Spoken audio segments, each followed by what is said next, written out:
मायके के सारे सदस्य एक साथ बोल उठे, सरिता, तुम्हें अपने पति के साथ सुलह कर लेनी चाहिए, उसकी गलतियों को माफ कर देना चाहिए। कुछ दिन पहले की बात है, सरिता के पति अमन ने उसे घर से निकाला था। कारण थी कोई नर्स, उसके कारण वह रोज मारपीट करता था।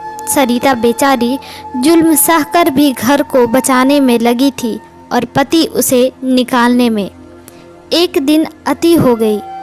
अमन ने उसे इतना मारा कि शरीर का कोई हिस्सा बिना चोट के नहीं बचा था। वह अधमरी सी रिक्शे पर बैठकर घर पहुंची। मायके वाले उसकी हालत देख रो रहे थे। वह रोज अपने आप को कोसती और रोती रहती। एक दिन उसने डिसाइड कर लिया था कि रोने से कुछ नहीं होगा, मैं अपना जीवन अच्छी तरह काटूंगी। उसने 12वीं की थी, बीएड किया और स्कूल में प्राथमिक शिक्षिका बन गई। मायके वालों ने एक कमरा दे दिया था ताकि उसका आत्मविश्वास कायम रहे। उसका मजे से जिंदगी कट रहा था।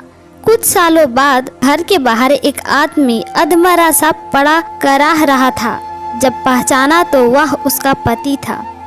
भाई उठाकर अंदर ले आया, उसके घावों को पोंछा, तीमारदारी की और दवाई दी, तब जाकर बोलने काबिल हुआ।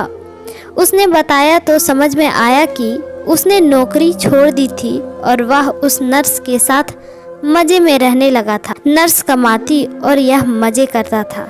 बाद में इसकी हरकतों से तंग होकर नर्स ने इसे निकलने को कहा, पर वह नहीं माना और सरिता के समान मारपीट करने लगा। एक दिन नर्स ने अपने भाइयों से मिलकर उसे पीटा और घर से निकाल दिया।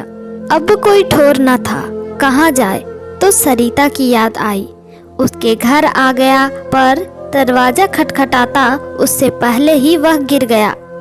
अब सरिता से रोज माफ़ी मांगता कि अब मैं सुधर गया हूँ, माफ़ कर दो, मुझे फिर रख लो। घर वालों ने माफ़ कर दिया, तुम भी कर दो, पर वह कभी नहीं मानी। भविष्य में भी उसने माफ़ नहीं किया। हमेशा के लिए उसने अपना जीवन अकेले ही काटा। इस कहानी से हमें यही शिक्षा मिलती है कि जैसी